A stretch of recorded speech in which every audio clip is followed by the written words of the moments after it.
거룩함을 위해 반드시 넘어야 할 유혹이라는 제목으로 말씀 나누도록 하겠습니다.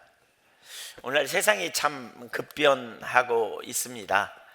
여러 부분에서 그렇죠. 특별히 우리나라, 전 세계의 사람들이 깜짝 놀랄 만한 한 가지는 우리나라만큼 후진국에서 선진국 대열로 이렇게 바뀌게 된 사례가 없다, 이런 얘기를 해요.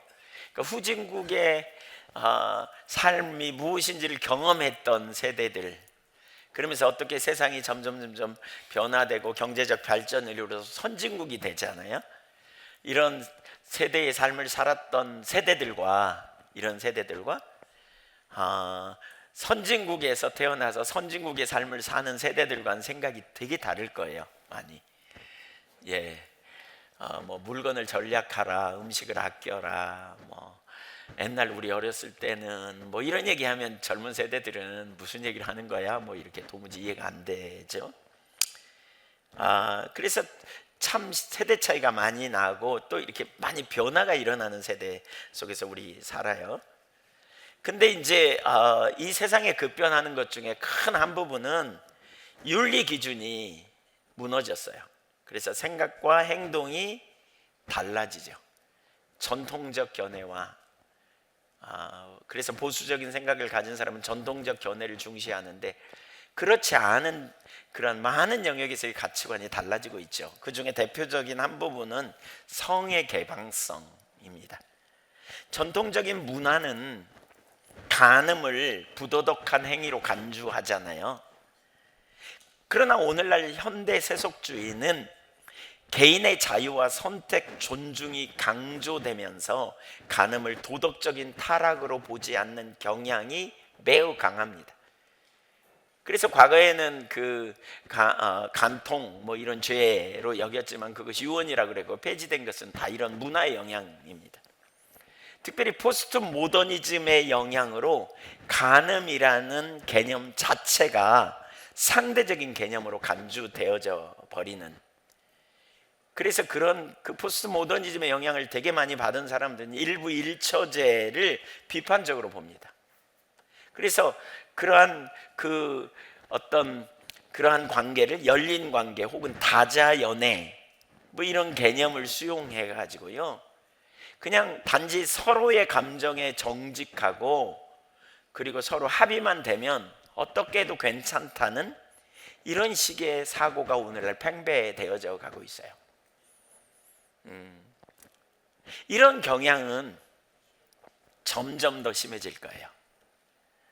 그러니까 여러분, 우리가 이런 영향을 가장 흔하게 볼 수 있는 곳이 어디냐면 대중문화, 드라마나 미디어를 통해서, 그러니까 미디어를 통해서 우리에게 들어오는 드라마나 영화나 연극 같은 거를 보면 자극적인 소재를 가지고 만든 그런 것들이 판을 치고 있습니다. 이런 사조가 우리의 삶과 자녀들의 삶에 아주 가까이 있어요.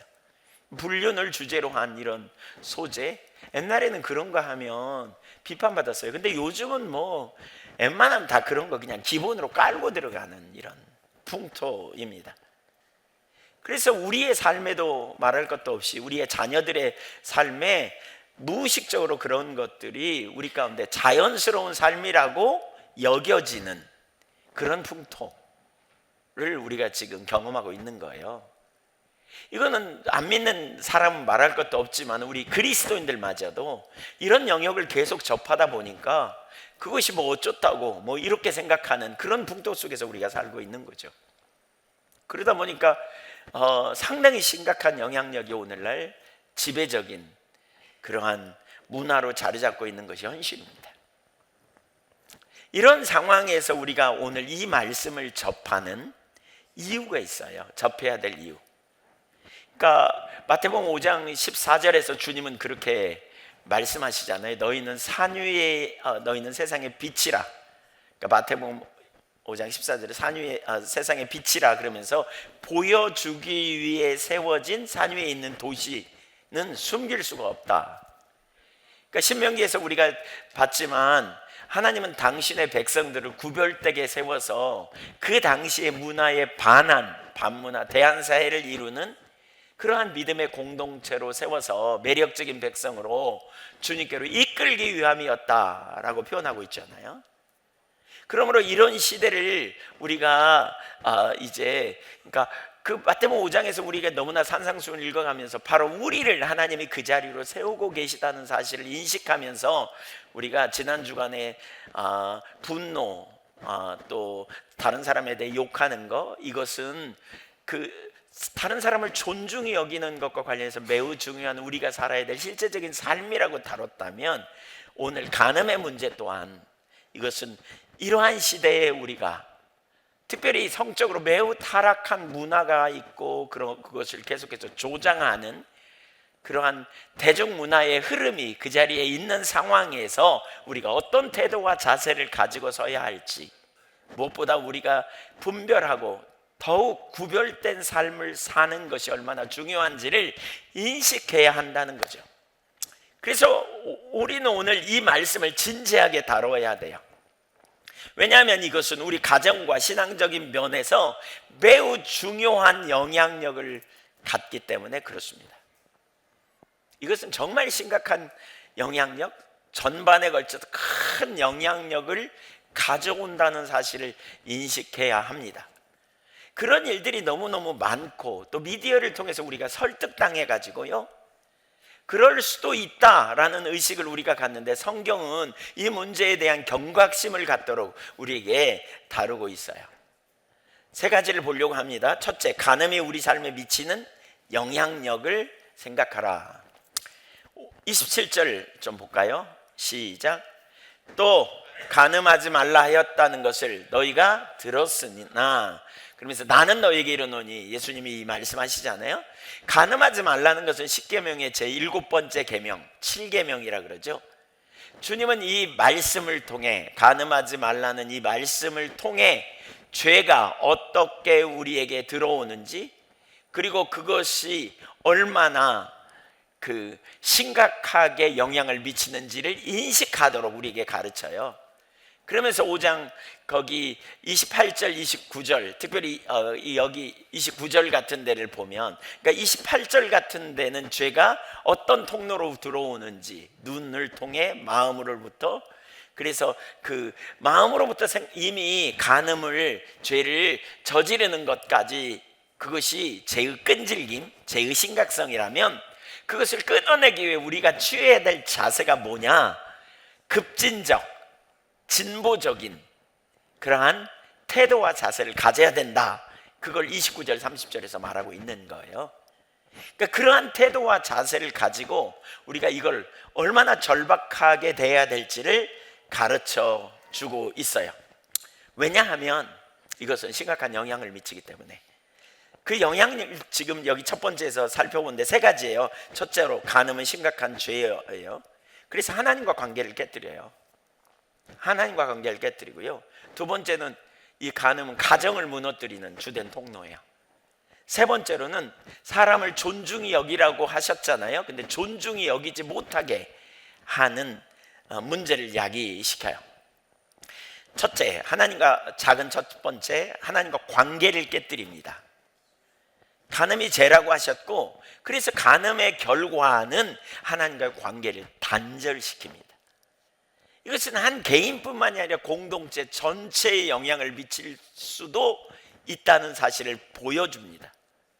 그래서 레위기 20장 10절에는 공동체 가운데 이런 간음죄를 철저하게 막아내기를 원해요. 누구든지 남의 아내와 간음하는 자, 곧 그의 이웃의 아내와 간음하는 자는 간부와 간부된 여자를 반드시 죽일지니라.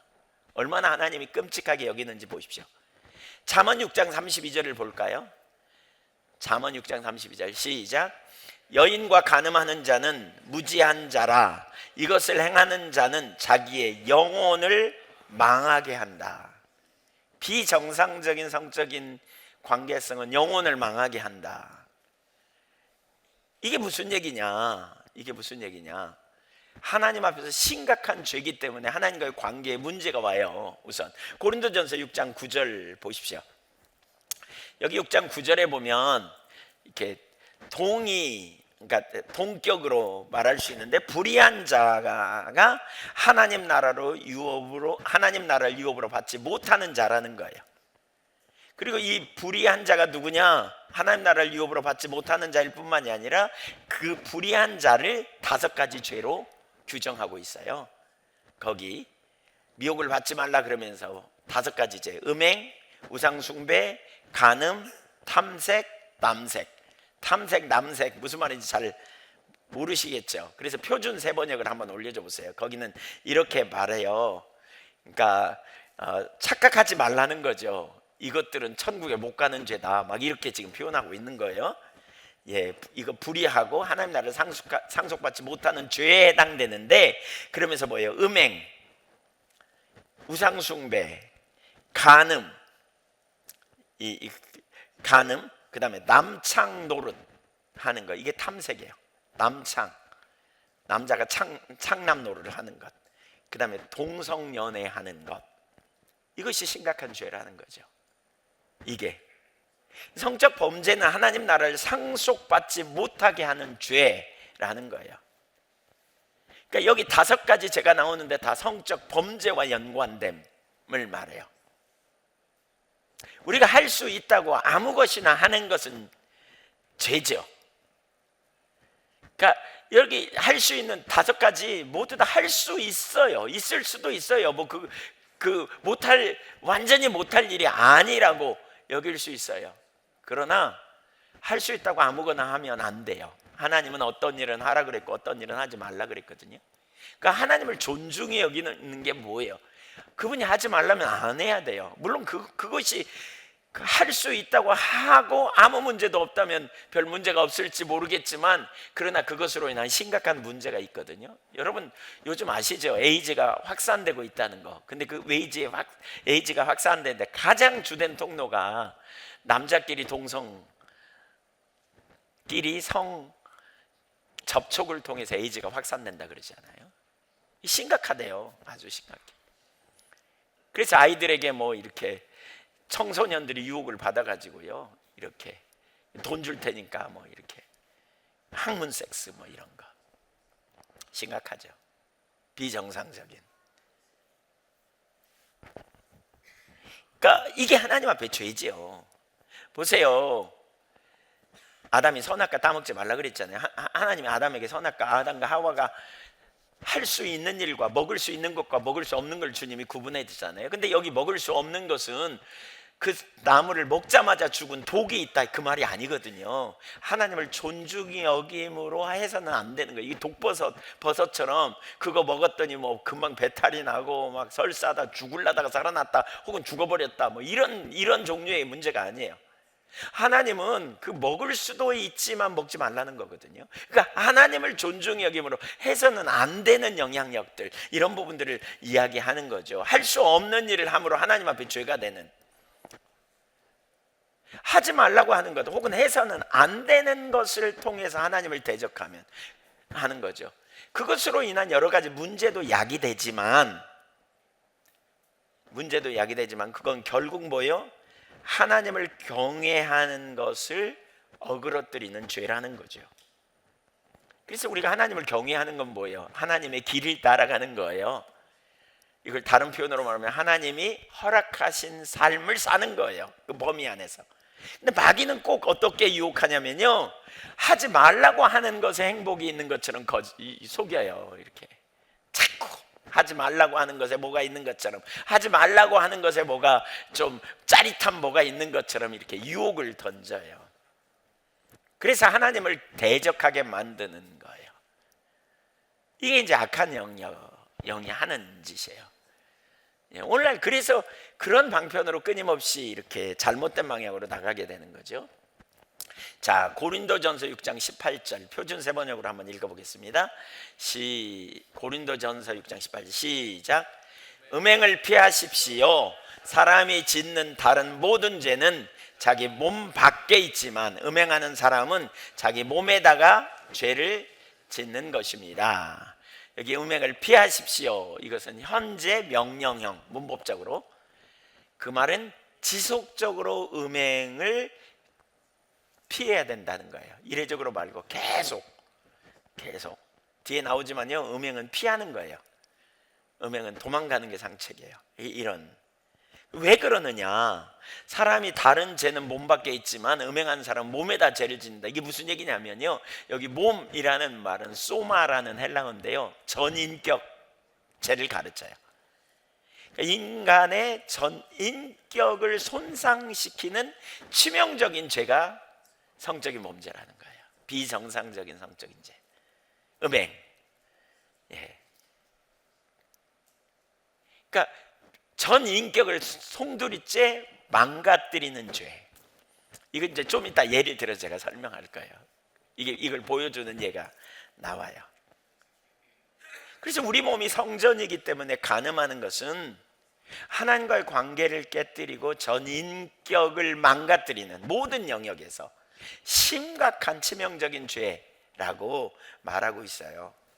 예를 들면 한 예를 좀 간단히 우선적으로 좀 살펴보면, 솔로몬 아시죠? 솔로몬이 얼마나 하나님께 인정받은 왕이었습니까? 처음에 지혜를 구하니까 하나님께서 수많은 구할 것 중에 지혜를 구하잖아요. 백성들을 잘 돌보려고 하나님의 지혜로 돌보겠다고. 그랬더니 하나님이 지혜도 주시고 부귀와 명예도 주시잖아요.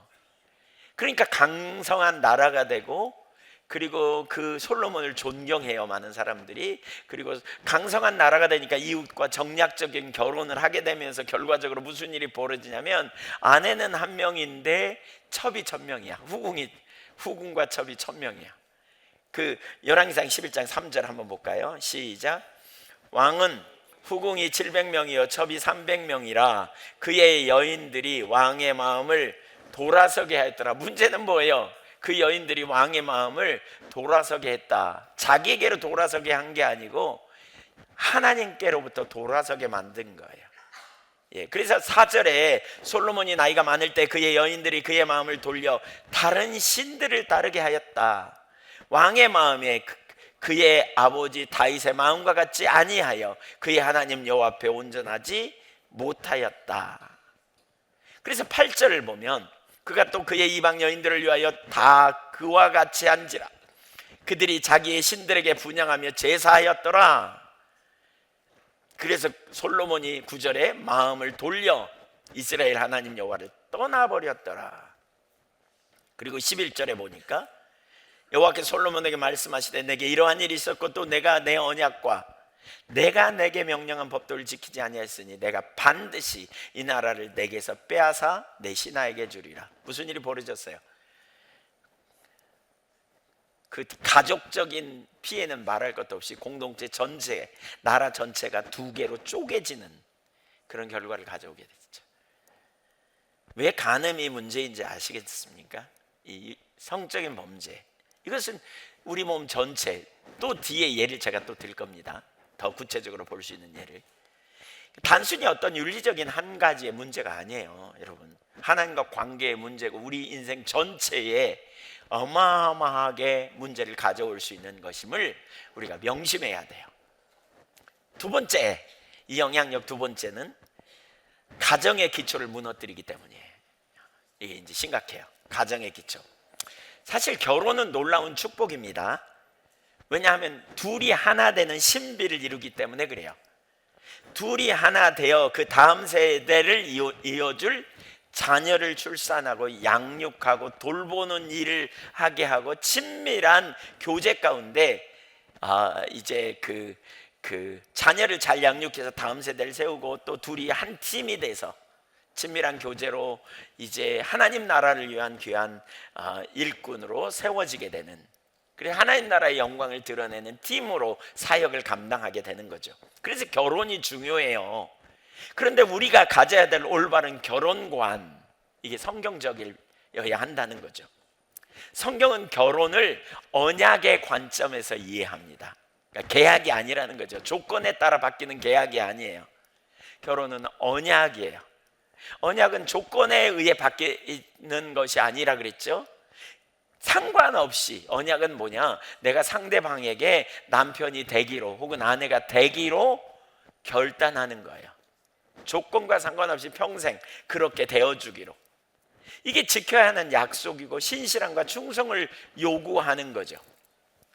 그런데 오늘날 결혼은 상당히 이 세대의 풍속이 달라져 버렸어요. 사랑해서 결혼하는 것이고, 사랑이 식어가면 더 이상 유지할 필요가 없다, 헤어지면 그뿐이야, 뭐 이런 생각하기가 얼마나 쉬운지 몰라요. 그러면서 마땅히 사랑하는 다른 상대가 생기면 얼마든지 이 결혼 깨고 다른 사람과 살 수 있다, 이렇게 보는 것이 오늘날 현실이에요. 얼마 전에 어떤 가정법원의 판사, 이혼만 전문으로 10년 넘게 다룬 판사가 하는 이야기를 들었는데요, 그분이 그런 얘기를 해요. 오늘날 사람들의 많은 사고 속에 전통적인 개념이 사라지고 있다는 거예요. 결혼 쉽게 생각하고 쉽게 헤어질 수 있다는 거예요. 아세요? 우리나라 최근 통계 중에 30만 쌍이 결혼했는데 11만 쌍이 1년에 11만 쌍이 이혼했답니다. 그럼 얼마나 많아요? 3분의 1이 넘는 어마어마한, 38점 몇 프로가 이혼했다는 거예요. 그러니까 어마어마한 일이 지금 벌어지고 있습니다. 근데 그 판사가 그런 얘기를 해요. 그 이면에 이런 사고가 있다는 거예요. 이런 사고 체계가 쉽게 생각하는, 즐기고 서로 마음에 맞으면 살다가 아니면 헤어지고 다른 사람 괜찮아, 뭐 이런 의식이 오늘날 점점 팽배되어져 가고 있다는 거예요. 여러분, 이런 말 들으면 좀 심각성이 안 와닿으세요? 오늘날 사실 저는 1부예배 마치고 아까 2부 예배 찬양하는데 그게 생각이 되면서 정말 이 시대를 위해 중보의 기도 해야 되겠다, 시대 정신이죠. 이런 가치관이 왜 이렇게 어디서 어떻게 형성됐을까요? 미디어 같은 것을 통해 우리에게 전파된 거예요. 성개방성과 함께 포스트 모더니즘의 영향으로 절대 기준이 무너져 버렸어요. 상대주의가 발달하면서 자기가 좋으면 곧 진리라고 여기는, 그래서 전통적 가치관이 버려지는 이런 세대가 있다니까요. 그래서 어마어마한 혼돈이 있는 거예요. 그러나 성경적 결혼관은 뭐예요? 하나님 앞에서 두 사람이 맺은 언약이죠. 그렇다면 이건 지켜져야 돼요, 안 지켜야 돼요? 반드시 지켜져야 하는 언약이라니까요. 그래서 언약 결혼에는 신뢰와 신실함, 충성과 헌신이 요구되는 거예요. 이것이 무너지면 결혼 자체가 의미가 없어지는 거예요. 그런데 그런 신실함과 서로를 향한 충성 때문에 가장 기본적인 요소를 예수님은 뭐라고 설명하는지 31절과 32절에서 우리에게 가르쳐줘요. 보세요. 가장 기본적인, 가정이 지켜야 될, 부부간에 지켜야 될 신뢰가 뭐냐면 31절 32절 읽어볼까요? 시작. 또 일렀으되 누구든지 아내를 버리려거든 이혼 증서를 줄 것이라 하였으나 나는 너에게 이르노니 누구든지 음행한 이유 없이 아내를 버리면 이는 그로 간음하게 하며 또 누구든지 버림받은 여자에게 장가드는 자도 간음함이니라. 과거에 모세 시대에 이혼을 하나님이 하지 말라 그러는데 하도 이혼하니까 그걸 이제 장로들의 전통에 의하여 이렇게 세운 거예요. 뭐냐, 이혼하려거든 그냥 이혼하지 말고 이혼 증서를 써서 줘라, 이렇게 얘기해요. 그러니까 이제 거기에 뭐냐, 이혼 증서를 써주는 그거를 이제 구약에 보면 뭐냐면, 네가 뭔가 상대방이 잘못했거든 뭐 이런 개념이 있어요. 그러면 이혼 증서를 써서 이혼하라는 거예요. 그러면 된다. 근데 주님이 뭐라 그래요? 최소한의 가정을 깰 수 있는 가장 최소한의 한 가지를 제시해요. 그게 뭐냐면 간음인 거죠. 간음. 부부간의 신뢰를 저버림, 성적인 범죄를 범함. 이거 아니면 가정 깨지 말라는 거예요. 이거 아니면. 그렇다면 가정을 이루는 부부간의 관계에서 가장 중요한 개념이 뭐예요? 성적인 충성, 헌신, 신실함. 이게 가정을 이루는 가장 기본적인 요소라는 거죠. 가장 기본적인 요소. 이걸 지금 말하고 있는 거예요. 오늘날 가정이 깨지는 수많은 이유가 이 문제라고 아까 어떤 판사가 그랬잖아요. 하나님은 가정을 세우세요. 그런데 성적 전체성을 흔드는 시대 정신은 가정을 해체하고 무너뜨리려는 마귀의 고단수 전략으로 그것이 별거 아닌 것처럼 우리 가운데 나타나고 있다니까요. 제가 지난 주간에 어떤 청년과 좀 대화하고 기도하면서 이렇게 깜짝 놀란 한 가지 사실이 있어요. 여러분, 가정이 얼마나 중요한지 보세요. 두 사람이 결혼해갖고 가정이라는 울타리를 치잖아요. 그리고 그 안에서 아이를 낳아요. 근데 아이는 어려서부터 독립적일 수가 없으니까 부모들의 영향을 받을 수밖에 없잖아요. 그래서 부모의 절대적인 관계성 안에서 자라거든요. 근데 부모가 자녀를 잘못 대하면 무슨 일이 벌어질까요? 자녀가 상처를 받고 문제가 많아요. 제가 보면서 이런 그 청년이 이런 것 같아요.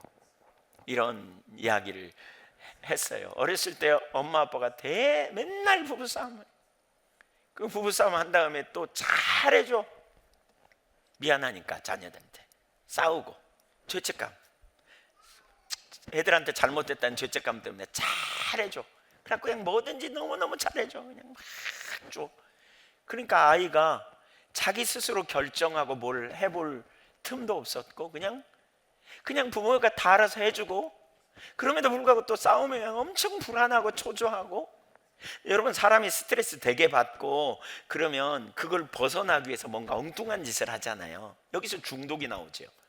엉뚱한 짓을 해요. 그 짜릿한 뭔가 도파민이 필요한 거죠. 그래서 엉뚱한 짓을 자꾸 하죠. 뭐 미디어를 본다는가, 뭐 아니면 뭐 이런저런 다른 거, 뭐 이런 술을 마신다든가 이런 어떤 그 일탈 행위를 하는 거죠. 그래서 많은 사람들이 담배를 언제부터 피우게 됐냐, 너무너무 부모님한테 혼나갖고 나가다가 보니까 담배가 누가 피고는 그 안 끄고 팍 버려서 그냥 화도 나고, 그래서 한번 빨다가 담배 배웠다, 뭐 이런 얘기 하거든요.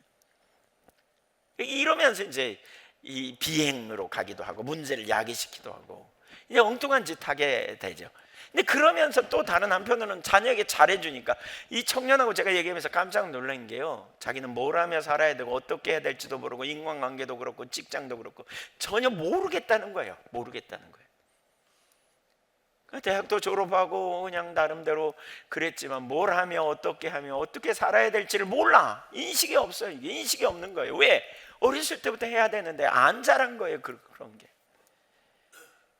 제가 얼마나 마음이 아팠는지 몰라요. 얼마나 안타까웠는지 몰라요. 어떻게부터 어렸을 때부터 이걸 잘 가르치고 본인이 스스로 선택하게 하고 격려하고 사랑받는 풍토 안에서, 여러분, 사랑받는 풍토 안에서 네가 스스로 자신감을 가지고 격려하고 실패하면 또다시 일어서도록 편이 되어주고 일으켜주고, 이렇게 건강한 가정에서 잘 자란다면 어땠을까? 너무 많이 마음이 아팠어요. 가정이 얼마나 중요한지 몰라요. 가정이, 우리의 다음 세대가 어떻게 세워져야 되는지. 근데 오늘날 현대 세속주의의 영향, 포스트 모더니즘의 문화를 가만히 보면요, 가정 해체예요. 가정 해체를 주장하고요, 네 마음대로 살아도 괜찮다, 이런 의식으로 막 가요. 그것이 얼마나 심각한지 모를 뿐만이 아니라 이거 마귀의 고단수 전략이라고 생각해요. 그래서 우리가 무엇보다도요, 이러한 시대로 가고 있는데, 그러한 시대에 우리는 더더욱 구별되고 반문화 대한사회 하나님이 기뻐하시는 그러한 하나님 나라와 통치를 이루기 위해서 우리 자신이 먼저 이런 문제에 정말 경각심을 가지고 깨어있지 않으면 안 되는 것 같아요. 경각심을 가지고 거기에 반응하고 서는 민감함, 이것이 얼마나 중요한지 모르겠다 싶어요. 사랑하는 여러분, 나만 아니면 괜찮아, 뭐 이 시대가 그럴지라도 뭐 어떻게 되겠지, 여러분 이런 의식 가지면 우리 책임 회피해요. 보세요, 여러분 어떻게 생각하십니까? 앞으로는 좋아질 건가요? 그런 시대 정신이 바뀔까요? 아니면 더 극심하게 그런 구조로 갈까요? 어떻게 생각하세요? 갈 것 같아요? 1번. 좋아질 거다 2번. 1번이에요 2번이에요?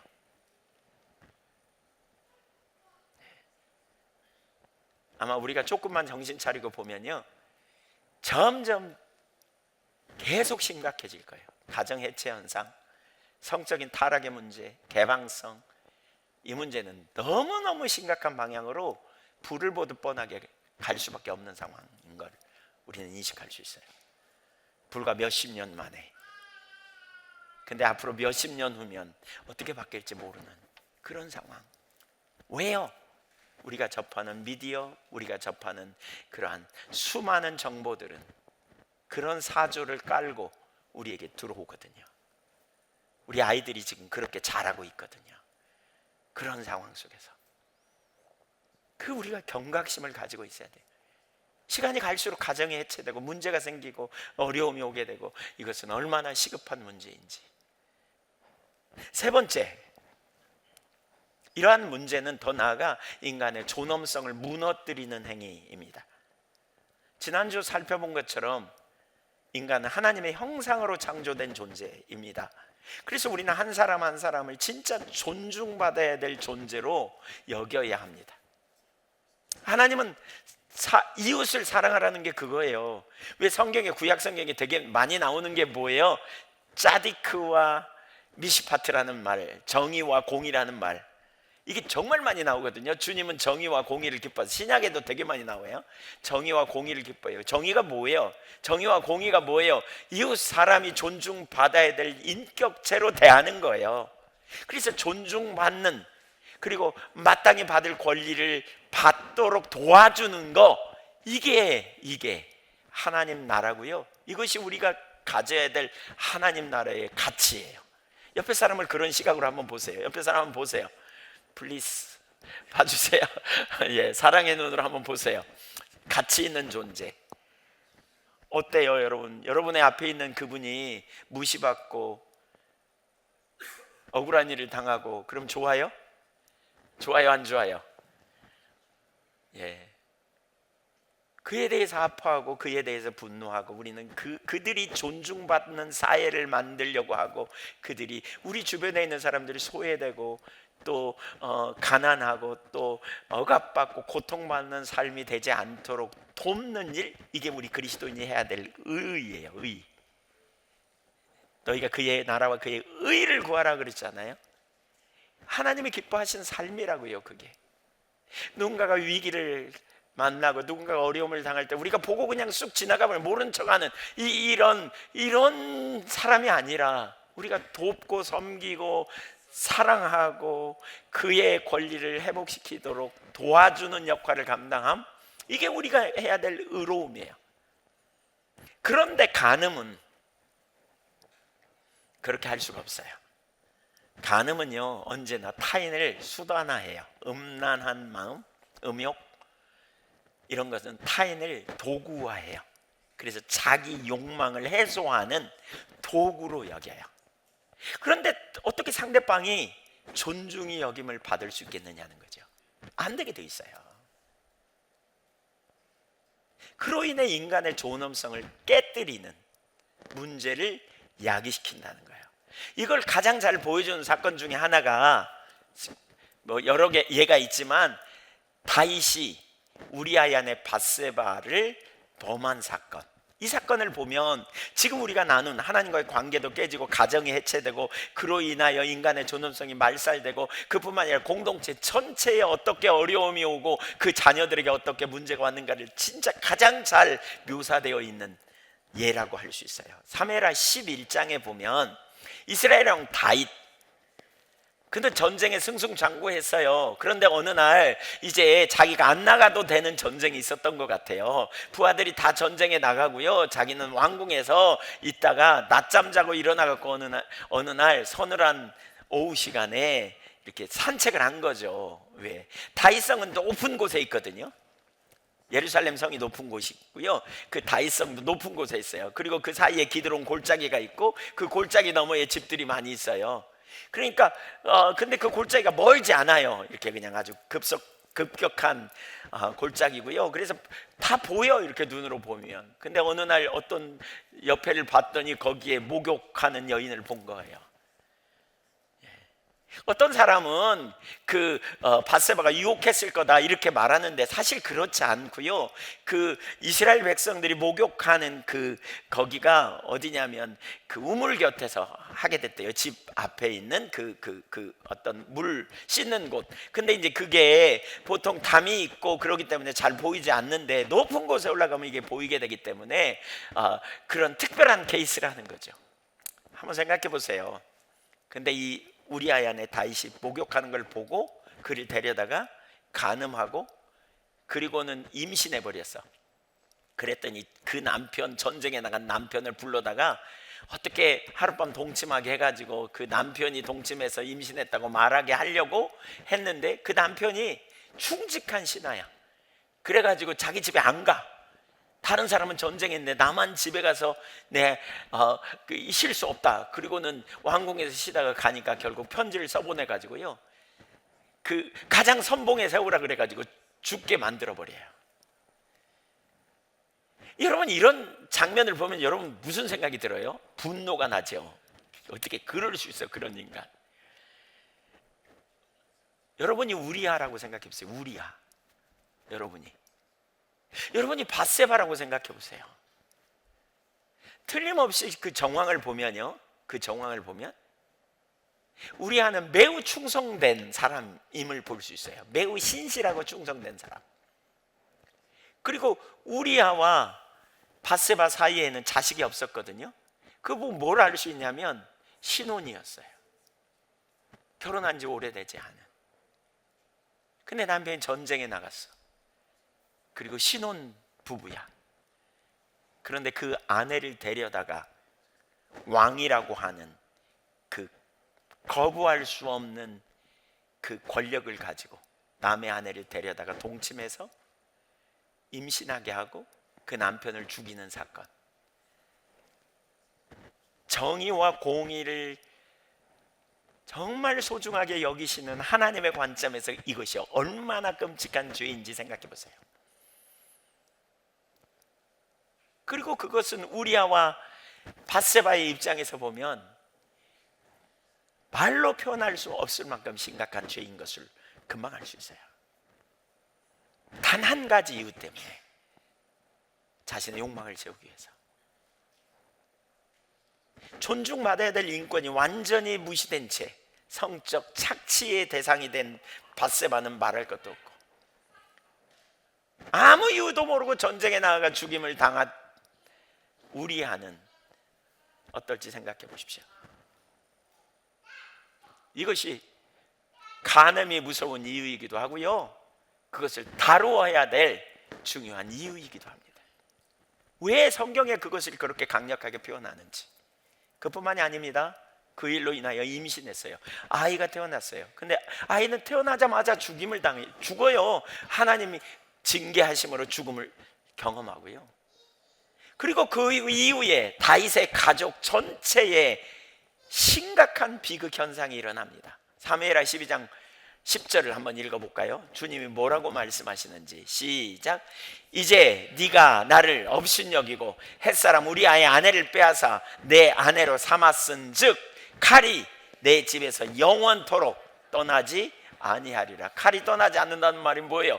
끔찍한 일이 네 집 안에서 계속 일어날 거다, 이 얘기를 지금 하고 있는 거예요. 그 이후 무슨 일이 벌어졌습니까? 다윗의 큰아들이 자기의 이복 여동생을 강간합니다. 세상에 형제간에 있을 수도 없는 일이 벌어집니다. 이 양심을 품은 압살롬은 자기 여동생이 강간당한 것을 경험하고 그 자기 여동생을 강간한 형을 죽여버립니다. 그런 다음에 압살롬은 반역을 일으켜서 자기 아버지를 쫓아내고 죽이려고 반역을 일으키다가 사람들이 보는 대낮에, 훤히 보는 대낮에 사람들이 다 보는 앞에서 자기 아버지의 첩을 강간합니다. 그러다가 결국 아버지를 죽이려고 전쟁터에 나갔다가 죽임을 당합니다. 여러분 보세요. 이 모든 일의 단초가 어디에서부터 시작되었는지. 다윗의 그 음란한 마음으로부터 시작돼서 그것이 자라서 그 집안 전체가 심각한 영향을 가져오는 결과를 갖게 된 거예요. 여러분, 이런 문제가 아주 대수롭지 않고 별거 아닌 것으로 우리가 쉽고 그냥 아무렇게나 생각할 문제가 아닌 것을 너무나 분명히 보여줘요. 너무나 분명히. 그 일을 저지른 다윗의 가정까지 말할 것도 없이, 우리와 밧세바의 가정은 말할 것도 없고, 인권이 말살되고 하나님 앞에서 끔찍한 죄를 저질러서 가정과 공동체 전체에 심각한 영향을 가져온, 이것이 간음죄의 심각성이에요. 그럼에도 시대를 뛰어넘어 반복되는, 여러분 보세요, 성경에 보면 시공을 초월하여 이 문제는 계속해서 일어나는 문제 아닙니까? 인간의 가장 기본 욕구가 뭐예요? 먹는 거. 못 먹으면 안 되잖아요. 자는 거. 그 다음에 욕구가 성적인 욕구라 그러죠. 그래서 이런 문제는 아주 민감하게 우리가 유혹도 일어나고 끊임없이 일어나는 죄와도 연결되어 있다는 걸 우리가 인식하면, 우리가 이 시대의 그리스도인으로서 어떻게 사는 것이 우리가 가져야 될 올바른 태도인지를 우리가 경각심을 가지고 대해야 된다는 거죠. 사랑하는 여러분, 이전까지 여러분이 어떻게 살았든지 우리가 이런 문제의 심각성을 깊이 인식하고 저와 여러분이 더 구별되고 더 거룩한 삶으로 이 시대에 하나님 나라 백성답게 잘 살 수 있기를 소망합니다. 진짜 이 시대의 현실을 인식하고 이 시대 속에서 우리가 어떻게 살아야 하는지, 무엇보다 하나님의 은혜를 구하고 우리가 정말 이 부분을 경각심을 가져야 될 것 같아요. 두 번째, 보는 것을 경계하라. 28절 보세요. 이 죄가 어디서부터 어떻게 발전돼 가는지를 보여줘요. 나는 너에게 이르노니 음욕을 품고 여자를 보는 자마다 마음에 이미 간음하였습니다. 그러니까 행동의 문제를 뛰어넘어서 예수님은 본질의 문제를, 그러니까 마음의 문제를 다룹니다. 마음의 문제. 육체적인 행위에서 눈으로 보고 마음으로 품는, 생각을 통해 품는 것까지 다루는 거죠. 그러니까 여기 보세요. 본다, 음욕을 품고 여자를 보는 자마다, 이게 본다라는 말씀을 하죠. 이것은 단순히 보는 게 아니에요. 블레포라는 헬라어인데요, 이것은 뭐냐면 모든 주의를 기울여 관찰한다, 이런 뜻이에요. 모든 주의를 기울여 관찰해요. 어떤 의도된 시각을 갖는 거죠. 사람을 바라보되 의도된 시각을 가지고 보는 거예요. 훑어보는 거예요. 이렇게 관찰하는 것. 그러니까 이례적으로 잠깐 보는 걸 의미하는 게 아니에요. 근데 그 의도된 시선을 갖는데 그 출처가 뭐냐면 마음으로부터. 무슨 마음이요? 오염된 마음. 그래서 거기 뭐라 그랬어요? 마음에 음욕을 품고, 그 의도된 오염된 마음을 가지고 그 욕망을 채우기 위해 사람들을 자세히 보는 것, 이것도 하나님 보실 때 간음죄라는 거예요. 이것도 수준을 확 낮추죠. 확 깊이 다루죠. 높이는 거, 낮추는 게 아니라 높인다고 말해야 되겠네요. 문제는 마음이에요. 마음. 그래서 야고보 기자는 우리의 모든 죄는 마음으로부터 시작된다, 이렇게 표현하거든요. 야고보서 1장 14절 보세요. 14절 15절 시작. 오직 각 사람이 시험을 받는 것은 자기 욕심에 끌려 미혹됨이니, 욕심이 잉태한 즉 죄를 낳고 죄가 장성한 즉 사망을 낳느니라. 여기 욕심이라는 단어가 14절 15절에 나오잖아요. 우리가 갑자기 죄 짓지 않는다는 거죠. 뭔가 마음으로부터 시작되는데, 욕심, 에피디마이스라는 헬라어예요. 악한 뜻에 대한 열망, 이런 의미예요. 악한 뜻에 대한 열망이 우리 마음 안에 있는 거죠. 그 열망이 우리 마음에 자리 잡게 될 때에 결국 죄를 짓고 그 결과 사망에 이른다, 이렇게 말하죠. 자, 그렇다면 좀 더 정리를 해보죠. 저를 보세요. 예, 눈을 뜨시고 저를 보세요. 예, 눈을 뜨시고 저를 보십시오. 네, 어떤 마음의 욕망을 갖는 게 문제라 그랬잖아요. 그것을 통해서 눈을 통해 죄를 범한다. 지금 간음죄는 그거예요. 근데 성경에 보면 반대 현상도 있어요. 그러니까 눈을 통해서 마음이 죄를, 그런 욕망을 갖게 만드는 일이 일어나요. 그걸 뭐라 그러냐? 안목의 정욕. 한번 따라해주세요. 안목의 정욕. 요한일서 2장 16절에 그러잖아요. 세상에 있는 모든 것은 육신의 정욕, 안목의 정욕, 이생의 자랑이라. 이 안목의 정욕이 있죠. 안목의 정욕. 그러니까 창세기 3장 6절에 보면 마귀가 거짓말을 던지니까 그 말을 듣고 선악 앞에 가봤더니 그 나무를 본즉 먹음직도 보암직도 지혜롭게 할 만큼 탐스럽기도 한 나무였다 그랬어요. 그래서 따먹은 거예요. 이게 이제 죄를 짓는 패턴이죠. 어떤 유혹을 받았어요. 그리고 선악 앞에 봤어요. 그랬더니 눈을 보니까 욕망이 다르게 보인 거죠. 그래서 욕망에 작동해서 따먹은 거죠. 우리가 경계해야 될 요소가 바로 이 안목의 정욕이에요. 이 단계에서 안목의 정욕. 안목의 정욕이 뭐냐면 인간의 죄된 본성이 시각을 통해서 자극받는 거예요. 그러니까 눈에 보이는 어떤 것을 통해 우리 마음 안에 있는 기본적인 욕구, 무엇보다 그 욕구가 이제 타락해서 죄성으로 이렇게 자라가잖아요. 이 시각을 통해 자극받아서 마음의 욕구를, 욕망을 폭발시키는 거죠. 그래서 어떤 마음을 받는 것, 이게 이제 안목의 정욕이에요. 그래서 죄로 가는 것. 보는 것이 문제가 아니에요. 그것이 우리 마음에 자극을 주는 것을 받아들이는 것, 이게 문제예요. 그러니까 여러분, 우리가 살다 보면 많이 보여요, 안 보여요? 예, 보이죠. 근데 보이는 것이 우리 눈에 우리 마음에 자극을 줄 수도 있고 안 줄 수도 있죠. 그렇죠? 어떤 사람이 소위 명품을 걸치고 가요. 제가 왜 그 얘기 했잖아요. 왜 온누리교회 전에 가다가 용산역에서 내려가고 픽업하면서 이렇게 가는데, 거기 서빙고 이렇게 가는데 신호등 걸려서 갔는데 어떤 사람이 선글라스를 머리에 이렇게 걸치고 큰 가방을 들고 반팔 티셔츠예요. 그냥 티셔츠 입고 반바지 입고 하얀 반바지 입고 슬리퍼를 신었어요. 그런데 저는 딱 보자마자 무슨 느낌을 받았다고요? 아, 저분은 집에서 심부름, 빨래방 심부름 가나 보다, 제가 이렇게 생각했거든요. 딱 고폼해요. 뭐 여기 안 어울리는 선글라스 쓴 건 좀 안 어울리지만 그런 가방에다가 이렇게. 근데 앞에 앉았던 간사님이 그러더라니까요. 여자 간사 두 분이, 이제 간사님 두 분이 저를 픽업하는 거예요. 그래서 제가 뒤에 앉아 있는데 그러더라니까요. 와, 저분 봐, 대단하다. 그러면서 그러는 거예요. 머리는 뭐 무슨 안경, 뭐 티셔츠는 무슨 티셔츠. 그분도 대단하더라고요. 제가 보니까 그걸 다 알아보는 게 더 대단해. 그리고 이 가방은 또 얼마짜리, 슬리퍼는 또 그게 뭐 몇십만 원짜리 슬리퍼가 있다네요. 그 뭐 이렇게 녹색 막 선이 있고 그런 것도 많이 이렇게 무슨 빨갛고 녹색 선이 있고 뭐 그런, 그 뭔지 알아요? 하여튼 근데 그게 몇십만 원 간대. 그게. 그러고 뭐 가슴에 뭐 반바지는 무슨 반바지.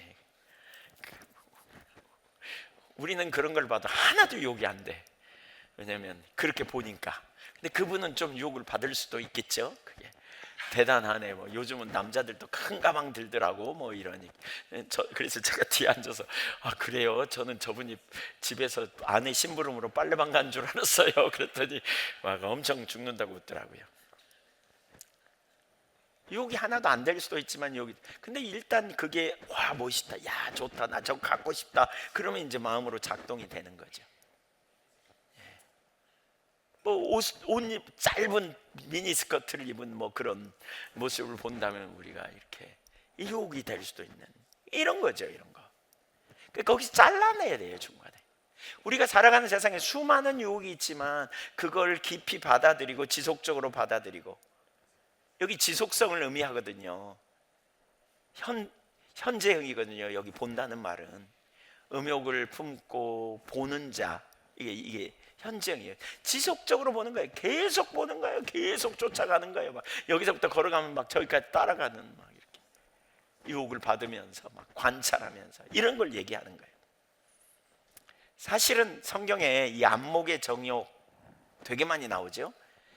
하나님 앞에 범죄하는, 창세기 6장 2절, 하나님의 아들들이 사람의 딸들의 아름다움을 보고, 하나님의 아들들로서 사람의 딸들과 결혼해서는 안 되는 상황이었는데 그 눈의 안목의 정욕에 이끌려서 그런 삶을 사는 거죠. 예. 여호수아 7장 21절 아간의 범죄도 바로 여기 나와요. 이렇게 말해요. 내가 노력한 물건 중에 시날산의 아름다운 외투 한 벌과 은 200세겔과 그 무게가 넘 50세겔 되는 금덩이 하나를 보고 안목의 정욕이 발동한 거예요. 그래서 탐을 내어 그 다음에 뭐 했다? 숨겼어요. 해서는 안 되는 일을 한 거죠.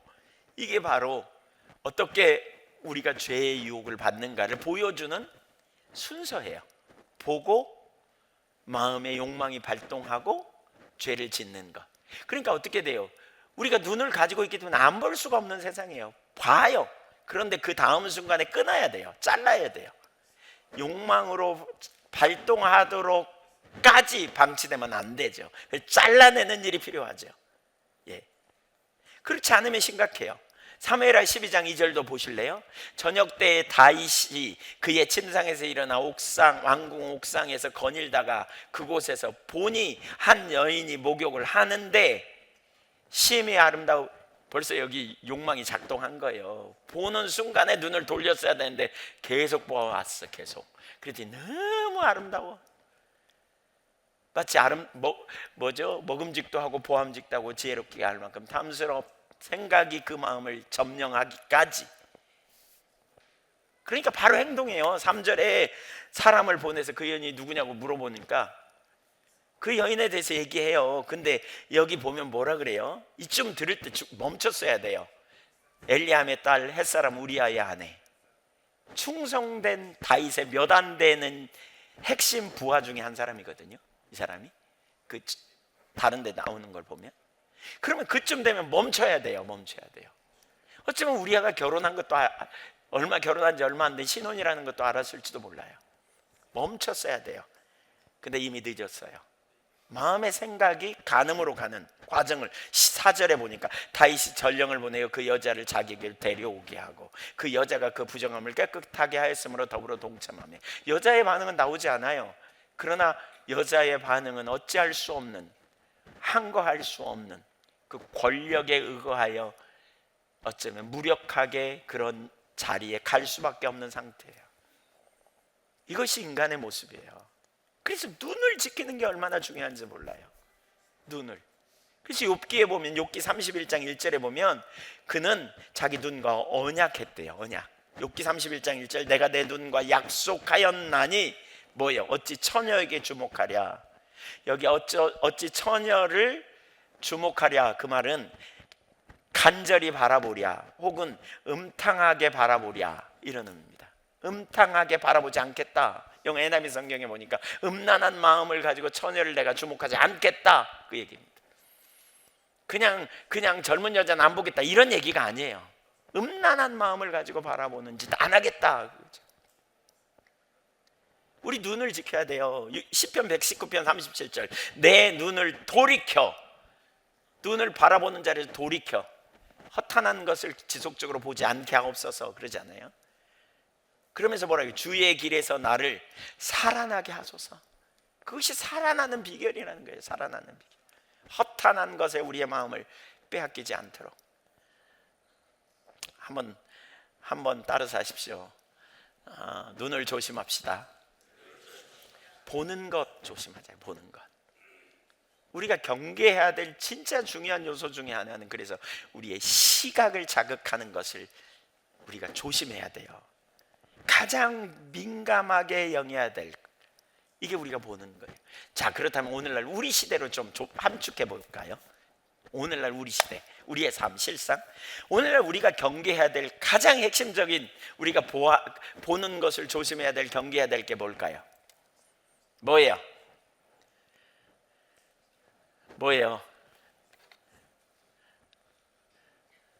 미디어. 가장 경계해야 될 게 미디어예요. 생각의 기원이라는 책이 있어요. 세계관에 대해 다룬 아주 좋은 책이에요. 기본적으로 볼 만한 아주 좋은 책. 근데 거기 2장 마지막에 보면 이런 이야기를 해요. 제가 그걸 그대로 좀 읽어보려고요. 미디어에 나타난 영향력, 보고 들음으로 자극되는 요소, 이런 소주제를 가지고 얘기하는데요. 그대로 읽어볼게요. 예를 들어 요즘 미디어에서 연예인이 아닌 일반인들이 자신의 연애사와 스킨십을 가감없이 보여주고 널리 공유하는데 적극적인 현상을 쉽게 볼 수 있다. 성경의 믿음은 들으며에서 난다는 말은 매우 실제이다. 사람들이 평소 믿는 대로 행동하기보다 가장 많이 보고 들은 것을 통해 그때그때 새롭게 생겨난 믿음에 따라서 행동하는 것을 자주 목격한다. 예로 먹방 프로그램, 인테리어 프로그램 등을 통해서 사람들의 욕구가 가중되는 현상이 나타난다. 아이들도 명품과 화장품을 어른들만큼 적극적으로 소비하는 세대가 자리 잡았다. 우리에게 기본적인 욕구가 있다. 그것은 이전과 다르지 않다. 그런데 미디어가 그것을 자극하여, 이게 이제 안목의 정형이죠. 없던 욕구가 생기게 하고 크지 않았던 욕구가 너무나 중요하게 되어 꼭 채워야만 한다고 생각하게 만든다. 특히 지금은 미디어를 접하는 시간이 엄청나게 길어졌다. 식당이나 카페, 기차에서 아이들이 핸드폰에 집중하는 모습은 너무나 흔하게 볼 수 있다. 미디어를 통해서 욕망을 깨우거나 없던 욕망을 만들어내기도 한다. 그리고 그것이 원래 자기의 욕망이었다고 굳게 믿도록 만든다. 사람들로 진짜 중요한 것을 추구하며 살게 하지 않고 미디어를 통해 만들어지고 자극된 욕구를 추구하는 삶을 살도록 만들어 간다. 이것이 오늘날 현실이라는 거죠. 이것이. 그러면서 뭐라 그러냐면, 계속 좀 더 읽어보면, 프로이드적 세계관으로 보면 인간은 무의식에 억압된 본능적인 욕구가 충족되어야 행복한 존재라고 본다. 그래서 프로이드적 세계관을 가진 사람들은 일단 미디어를 통해 바깥으로 드러난 자신의 본능적 욕구가 감지되면 자신이 가진 모든 것을 활용해 최대한 이를 지체 없이 충족시키고자 한다. 절대 더 큰 목표나 가치, 도덕이나 윤리 같은 것을 이유로 욕구를 억제하려고 하지도 않는다. 그러면서 인간의 고통은 본능이 충족되지 못해 생긴 것이기 때문에 먹고 싶은 것이 있다면 얼마나 많은 시간을 기다리든지 상관없이 얼마나 많은 돈을 쓰든지 상관없이 먹어야 한다. 갖고 싶은 것이 있다면 빚을 내고서라도 사고야 만다. 자신이 감당할 능력이 없어서 고통당함에도 불구하고 그런 것을 생각하지 않는다. 이것이 오늘날의 젊은 세대가 지향하고 추구해 가는 방향성이라는 거예요. 그리고 세상은 점점 그렇게 갈 거라는 거예요. 뭘 통해요? 미디어를 통해. 우리 보는 미디어를 통해. 여러분 혹시 그런 경험 해보셨나요? 저는 이런 것 때문에 갈등하면서도 또 어떤 때는 미디어를 제가 이렇게 저도 모르게 쓱 하잖아요. 이렇게. 제가 이건 잘 말 안 했는데요. 지난 주간에 이제 저기 예배 학교 하면서 한번 나누고 오늘 일부 예배 시간에 나누고요. 아무하고도 안 나눈 비밀을 하나 나누면 정말 창피할 일인데요. 뭐냐면 제가 여기서 이제 신갈에 가끔 가잖아요. 강의하러도 가고 뭐 많이 가고. 그러니까 이제 어떤 때 가면 이제 여기 송정역에서 열차를 타고 가면 1시간 반에서 1시간 40분쯤 되거든요. 근데 언젠가 한 번은 이렇게 차를 탔는데 그날 되게 피곤했어요. 근데 이제 자다가 놓친 적이 있거든요, 한번. 그래서 앉아야 돼. 이게 자면 이제 큰일 나. 이제 그냥 어떤 못 일어난 적이 있어요. 그래서 이제 앉으려고 그러고, 그래서 이제 이렇게 책도 본다 그러고 앉아 있고, 근데 눈도 아프고 피곤은 하고, 그러다 보니까 이제 이걸 만지작거리다 보니까 여기에 뭐 이렇게 쇼츠 뭐 이런 게 떠더라고요. 그래서 그걸 들어가서 봤네. 재밌더라고요. 하나 보고 또 보고 또 보고. 그래서 소리도 들으면 좋겠다 싶어갖고 이걸 이제 연결해가지고 이거 들었어요. 이거 꽂았어요, 양쪽 귀에. 그러니까 안 들리잖아요, 방송 소리가. 듣고 보고 목이 아파갖고 이렇게 하고는 가면서 여기 어디지? 보니까 동탄을 지나버렸어. 동탄 세려야 되는데 수소가 거의 다 왔어요. 종점에. 동탄에서 지금 누가 기다리고 있는데 지금. 그래가지고 전화했더니 크리스찬도 왜 안 내려나 안 오시나 싶어서 전화하려고 했다고. 그래서 내가 못 내렸다고 그랬어요. 그 말은 안 했지만 그분은 제가 좋은 줄 알아요. 아마 오늘 설교를 들으면 배신감을 느낄 수도 있어요. 그 내려가지고 다시 이렇게 타고 와가지고 거기서 만나서 제가 깜짝 놀랐어요. 이 굉장한 유력이에요. 거기 쏙 빨려 들어간 멍해지는 이런 경험 저처럼 아니 뭐 차를 놓지는 않았을지 모르지만 멍해지는 경험 이런 거 해본 분 고개 끄덕거려 보세요. 네, 심하게는 안 끄덕거리지만 진짜 무서워요. 우리 서정환 장로님이 그런 표현을 해요. 요즘 책을 많이 읽으신대요. 이렇게 제가 추천하는 책 뭐 이런 책도 읽고. 근데 깜짝 놀랐대요. 서정환 장로님은 대학에서 강의하시기도 하고 또 가르치는 일도 많이 하셨고 그러잖아요. 그러니까 책 보는데 되게 익숙했던 분인데 어느 날 책을 보려고 앉아있는데 집중이 안 되더라는 거예요. 그래서 이게 뭐가 문제지? 봤더니 미디어에 너무 노출됐었다는 거예요. 그러니까 그 뒤에도 그런 체험을 했다는 거예요. 책을 보다가 어느 날 미디어를 좀 보고 이렇게 한두 시간 이런 거 보고 앉아있으면 이런 거 특별히 이런 거 그 쇼츠 이런 거는 막 유튜브 이런 거는 내가 이거 간증도 조심해야 되는데 오늘 또 속으로 이렇게 가서 찾아봐야지 이렇게 지금 맘먹을 분도 있을지 모르겠어요. 네, 조심해야 되는데 그거 보고는 그렇게 하고는 다시 책 보려고 그랬더니 집중이 안 되더라는 거예요.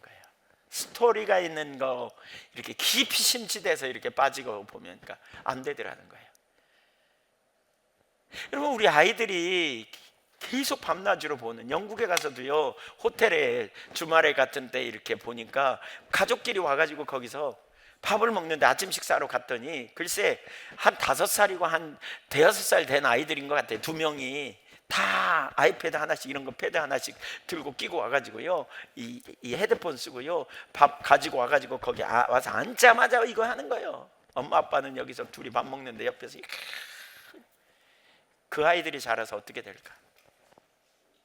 너무너무 심각하고 보통 문제가 아닐 것 같아요. 미디어를 통해서 그런 사상, 그런 흐름이 무분별하게 막 들어오는 세대라니까요. 지금 어마어마하게 거칠 바 없이 막 들어온다니까요. 그러니까 그게 아무렇지도 않은 것 같처럼. 근데 여러분의 자녀들 교회에 데려다 놓고 일주일에 한 번 주일날 와서 예배 드리면 아이들이 변할 줄 알아요. 그렇게 진짜 특별한 은혜가 아니면 이거 변화된 거 어려워요. 주중에 내내 엉뚱한 짓 하고 미디어 이런 거 세속적인 문화가 그걸 통해서 그야말로 밤낮으로 들어와 있는데 아이들이 변화될 거라고 기대한다면 대단히 착각일 수 있어요. 이건 정말 강력한 능력이 있잖아요. 미디어를 접하면서 순식간에 설득당하고 그리고 가치관이 변화되고 생각이 변화되고 태도가 변화되는 이런 일들이 우리 가운데 얼마나 흔한지. 여러분 정말 우리가 나만 아니면 돼 이런 의식 말고요 이 다음 세대가 어떻게 세워지고 우리 세대가 어떻게 세워져야 될지 진짜 경각심을 가지고 우리가 깨어 있어야 될 이유가 여기 있어요. 시대를 선도해야 되는데 이 시대 정신은 그야말로 심각한 방향으로 끌고 가고 있는 그런 자리에 우리가 있죠. 그래서 우리는 이 시대의 미디어에 대한 새로운 시각을 가지고 대하면서 정말 절제가 필요함을 분명히 인식해야 돼요. 안 쓸 수는 없지 않아요? 그러나 우리가 이런 영역에 철저하게 절제하지 못한다면 오히려 이런 영역을 우리가 내려놓고 있는 것이 얼마나 중요한지 몰라요. 제가 지난 월요일 날 저녁에 자면서 갑자기 하나님께서 옛사람을 벗어버리고 철저하게 새 사람의 삶을 살라고 그러면서 제가 뭘 해야 될까요? 자다가 잠결에 거의 그런 것 같아요. 그랬더니 미디어에 대한 영역 경각심을 갖도록 적어도 거기 있을 때 제가 이거 안 봤거든요. 철저하게 하나님 집중해서 찾고 우리 영적인 그 하나님과의 관계가 민감할 뿐만 아니라 정신 건강이 건강하려면요, 미디어 절제해야 돼요.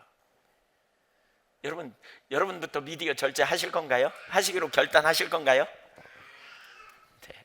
시대를 우리가 보면 미디어를 얼마나 우리가 절제가 필요한지 진짜 철저하게 인식함이 필요해요. 오늘 아침에 우리 변정 집사님 거기 연구소에 있는 분 중에 한 분이 그냥 심하게 고개를 끄덕거리면서 동의하시던데, 미디어 절제가 필요하니 심하게. 진짜 중요한. 정신 멍해져요. 이거 빼앗기면요 길을 놓쳐요. 그런데 공부하는 아이들이 이거 붙잡고 있으면 공부 잘 되겠어요? 안 돼요. 안 될 수밖에 없어요. 그래서 왜 이런 영역이 얼마나 오늘 절제가 필요한지. 지금 뭐 호주나 지금 프랑스나 이런 데는요, 미국도 그런 다시 정책을 가지고 나오잖아요. 아이들 학교에 이거 못 가져오게 하게 막는 데잖아요. 그만큼 심각하니까요. 그만큼 진짜 우리가 경각심을 가지고 서야 되겠다라는 거죠. 그러려면 우리 자신이 먼저 그 자리에 있어야 돼요. 미디어에 대한 실제적인 우리가 싸워야 될 영적 전쟁이 아닌가 싶어요. 세 번째, 성적 유혹을 이기기 위해서 어떻게 해야 하는가. 첫째, 이 죄가 얼마나 무섭고 심각한 죄인지 깨달아야 돼요. 5장 29절 30절 보세요. 만일 내 오른 눈이 너로 실족하게 되면 빼어내버리라. 내 백체 중 하나가 없어지고 온몸이 지옥에 던져지지 않는 것이 유익하며. 보세요, 여기 눈을 빼버리래요. 왜냐하면 이거 가지고 천국에 가는 것보다 이거 없는 것이 지옥에 가는 것보다 낫다는 거예요. 반복해서요. 30절에 또한 만일 내 오른손이 너로 실족하게 되면 찍어내버리라. 내 백체 중 하나가 없어지고 내 온몸이 지옥에 던져지지 않는 것이 유익하니라. 이 말이 무슨 얘기예요? 진짜 눈을 빼라는 말이에요? 여러분, 오른눈을 빼면 우리가 음란한 죄를 안 질까요? 아니에요. 이 눈 빼면 이 눈 갖고 볼 거래요. 우리는 이게 의미 아는 바가 뭔지 다 빼요? 네, 주여. 다 뺀다고 안 할까요? 이 소리를 통해 들려지고 또 이게 해결이 안 돼요. 다 빼고 파고 다 사지. 이거 안 돼요. 그렇다고 소망이 없어요. 그런다고 안 되는 거예요. 이걸 예수님이 그렇게 하라고 말하는 거 아니에요. 그만큼 긴박성을 가지라는 거예요. 급진적인 태도를 취하라는 거예요. 여기 실족하게 하다라는 단어가 나오죠. 이 말은 걸림돌이 되다, 스칸달리조라는 말인데, 범죄하게 하다. 이게 무슨 얘기냐면 짐승이 포획틀에 붙들려서 잡히는 그 포획틀, 이 덫, 이게 스칸달론이에요. 이게 스칸달론. 그러니까 나로 덫을 걸려서 넘어지게 하고 가정에 파괴가 오고 문제가 야기시키는 그거를 어떤 대가를 지불하든지 그거를 우리 삶에서 내려놓으라는 거예요. 내려놓으라는 거예요. 우리 좀 전에 이거 나눴죠. 이거 손에 맨날 들고 그냥 기회만 있으면 이렇게 하지 말고 이거 놓으라는 거예요. 이거 어떤 대가를 하든지 우리를 꼼짝 못하게 하기 때문에, 우리 너무너무 중요한 유혹의 원인이 되는 그것을 우리 삶에서 급진적으로 절제해야 된다는 거예요. 여기 오른손과 오른눈이 있거든요. 우리를 범죄하는 오른손, 오른눈이 있다면 빼버리고 찍어내라. 이게 무슨 얘기예요? 여기 오른이라는 단어가 덱시오스라는 말인데, 이것은 성경에서 이 용어는 신뢰, 권능 이런 의미를 상징하기도 해요. 그래서 뭐예요? 네 몸에 진짜 소중해도, 네 삶에 진짜 그것이 소중하고 좋아도 주님 따라가는데 그걸 네 삶에서 내려놓아야 된다, 이 얘기예요. 이게 제자도를 가르칩니다. 누가복음 14장 26절과 같은 맥락이에요. 제자도회를 가르쳐요. 제자도 14장 26절 누가복음 14장 26절. 그냥 제가 무릇 내게 오는 자가 자기 부모와 처자와 형제와 자매와 더욱이 자기 목숨까지 미워하지 아니하면 내 제자가 되지 못하고, 우선순위를 얘기하는 거죠. 뭐가 내 삶의 우선순위냐? 뭐가 하나님이 최고의 우선순위고 다른 모든 것을 내려놓는 거죠. 조정하는 거죠. 이와 같은 관점으로 접근하라는 거죠. 지금 여러분을 그러한 것을 방해하고 해방하는 게 뭐냐. 제가 우리가 1순위로 우리 이 문제를 우리 교회적으로 좀 하면 좋겠어요. 미디어에 대한 경각심, 절제함. 어려워요?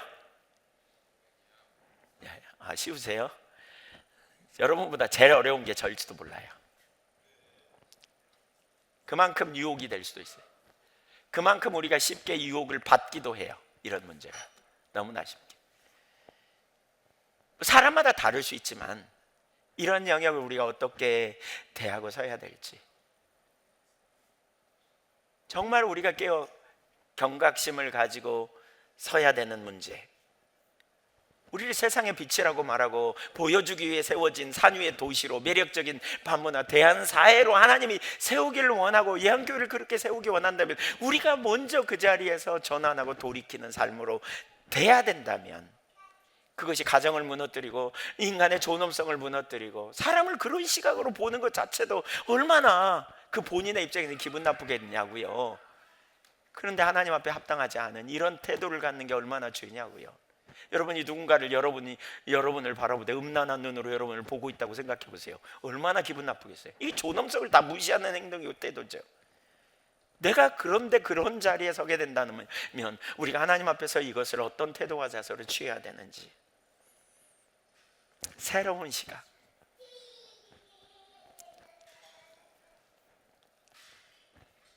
무엇보다 보는 것을 조심하십시다. 고린도전서 6장 18절을 보면요, 또 고린도전서 7장 2절에도 나오는데 음행과 관련된 거는 피하라 그럽니다. 피하라고. 부딪혀라 이렇게 말하고 있지 않아요. 피하라요. 이걸 이기는 최선의 방법은 피하는 거라는 거예요. 그 자리에 앉아있지 말라는 거예요. 그거 보고 있지 말라는 거예요. 거기서 피하라고, 도망가라고요. 음행을 자극하는, 우리의 눈을 자극하는 어떤 그림, 어떤 스토리, 이걸 피하라고. 우리 본능은 그걸 피하기가 참 쉽지 않아요. 그런 게 보이면 딸려가죠. 안목에 정욕이 있어서. 디모데후서 2장 22절 너는 청년의 정욕을 피하라 그랬어요. 피하라. 적극적으로. 요셉이 피했잖아요. 보디발 장군의 아니 누구죠? 그 요셉이 누구죠? 보디발 장군의 아내의 유혹을 피했잖아요. 성적인 유혹과 함정에 빠지지 않게 승리하기 위해서는 반드시 피해야 할 것이 무엇인지를 자세히 살펴보고 단호하게 피하는 것. 이것이 너무 심각한 문제를 야기시킨다. 이 경각심. 두 번째로, 이걸 이기기 위해서 성령으로 충만함을 구해야 합니다. 이 죄에서 승리하기 위해서 우리가 굳은 결심과 단호한 결심이 반드시 필요한데 그것만으로 부족해요. 그래서 성경은 우리가 스스로 이길 능력이 없기 때문에 이러한 죄를 이기게 하기 위하여 우리에게 성령 충만함을 주신다고 약속해요. 데살로니가전서 4장 3절 표준 세번역을 제가 봤습니다. 시작. 하나님의 뜻은 여러분이 성결하게 되는 것입니다. 여러분은 음행을 멀리해야 됩니다. 각 사람은 자기 아내를 거룩함과 존중함으로 대할 줄 알아야 합니다. 또는 자기 아내를 자기 몸처럼 대할 줄 알아야 합니다. 또는 자기 몸을 거룩함과 존중함으로 대할 줄 알아야 합니다. 4장 7절 8절 볼까요?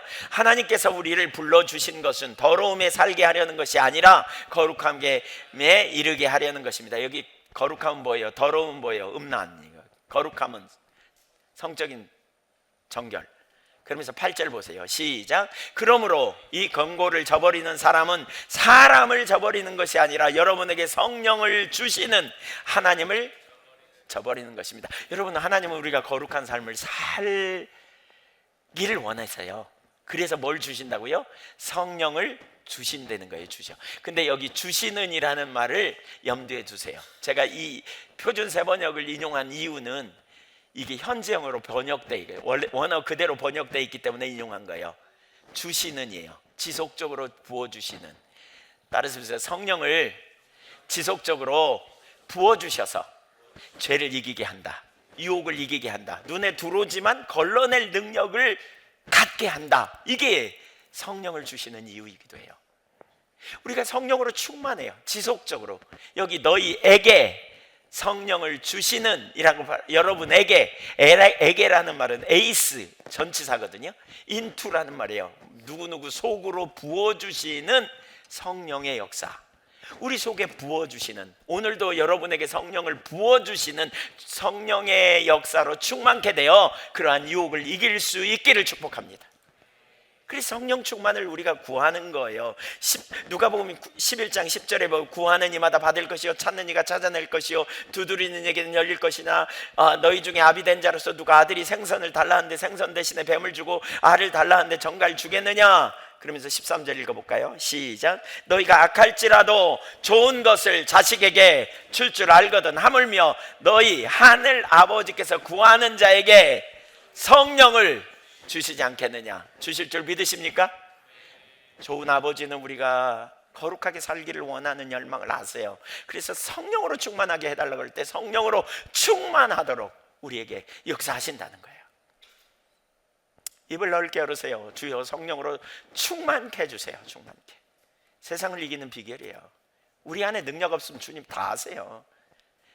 지금까지 살아온 삶에 실패했습니까? 혹시 무수히 넘어졌습니까? 회개하세요. 그렇다고. 근데 내 안에 답이 없다고. 그리고 성령으로 충만하게 해달라고 구하세요. 여러분, 혹시 지금까지 실패했으니까 내일 또 실패하리라 그렇게 생각하고 있나요? 그러면 여러분 열어놓은 거예요. 내일 또 오십시오 이렇게 열어놓는 거예요. 이거 문 닫아야 돼요. 닫아야 돼요. 그리고 주님 은혜를 성령으로 충만케 해달라고. 마지막 세 번째로 지속적으로 주님과 동행하십시오. 지속적인 동행이 매우 중요하잖아요. 성령과 동행하는 삶이라 그랬어요. 우리 신앙은 지속적 동행. 근데 이 동행이라는 단어가 헬라어로 번역될 때는 기쁘시게 하는 이라는 말로 번역돼요. 그걸 뭘 보면 알 수 있냐면 히브리서 11장 5절에 보면 창세기 5장 22절에 에녹의 삶은 하나님과 동행하다가 하늘나라 갔다 그랬잖아요. 근데 그 동행이라는 말을 뭘로 바꿔봤냐면 기쁘시게 하는 삶을 살았다 그랬어요. 하나님을 기쁘시게 하는 삶. 실제로 구약에 동행하다는 히브리어 단어를 다바크라는 단어인데 셉투아진트 헬라어로 번역할 때 기쁘시게 하는 삶으로 번역했어요. 그 단어예요. 그래서 동행하는 것 곧 기쁘시게 하는 삶이었어요. 그래서 에베소서 5장 10절에 보면 너희는 빛의 열매 자녀로서 하나님 주님을 기쁘시게 하는 것이 무엇인지 분별하라 이렇게 말하거든요. 이게 동행이에요. 근데 그 삶을 누가 살았냐면 예수님이 살았어요. 요한복음 8장 29절 보세요. 요한복음 8장 29절 시작. 나를 보내신 이가 나와 함께 하시도다. 내가 항상 그가 기뻐하신 일을 행함으로 나를 혼자 두지 아니하느니라. 하나님이 기뻐하시는 뜻을 따라 행했다는 거예요. 기뻐하시는 뜻이 뭔지를 우리가 자꾸 찾는 거예요. 인격제이신 하나님이 나와 동행하자고 나를 구원하신 하나님이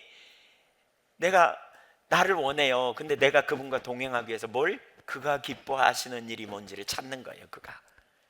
그러기 위해서 우리에게 뭐가 필요하냐면요, 말씀을 많이 읽어야 돼요. 성경 시편 119편 9절과 10절에 보면 이런 표현이 있어요. 청년이 무엇으로 그의 행실을 깨끗하게 하리까? 주의 말씀만 지킬 따름이니이다. 그러면서 10절 내가 전심으로 주를 찾았사오니 주의 계명에서 떠나지 않게 하소서. 활기 있는 청년, 유혹이 많은 청년이 이길 수 있는 비결은 말씀을 많이 보는 거예요. 그리고 주님을 기쁘시게 하는 삶을 선택해 가면 동행하는 가운데 승리할 수 있다. 주님과 동행하는데 승리한다. 우리가 그 자리에 있어야 돼요. 사랑하는 여러분, 하나님은 우리를 향한 기대감을 갖고 계시다고 저는 믿어요. 스가랴 8장 20절에 그 약속도 매력적인 산 위에 있는 그 반문화 대한사의 공동체를 위한 그 비전을 하나님이 이 예배당 건축할 때 주셨다 그랬잖아요. 저는 산상수훈을 읽어가면서 더 선명히 보여요. 하나님이 우리를 그런 세대로 교회를 세운다는 말이 그 의미구나. 이게 보여요. 우리는 지난주에 인간을 존중히 여겨야 된다는 하나님의 마음을 더 알았다면, 이제 우리가 두 번째로 오늘 배우는 것은, 그 중에 한 부분은 우리가 음란함, 성적인 문제, 간음의 문제, 이것이 왜 심각한지, 그것을 왜 우리가 경각심을 가지고 대해야 하는지, 이 시대에 정말 혼탁된 시대로 급속도로 빨려가는 이 시대에 우리가 정말 경각심을 가지고 구별돼야 될 이유가 어디에 있는지, 이걸 선명하게 우리가 인식하기를 원합니다. 저와 여러분이 그 자리에 있기를 소망합니다.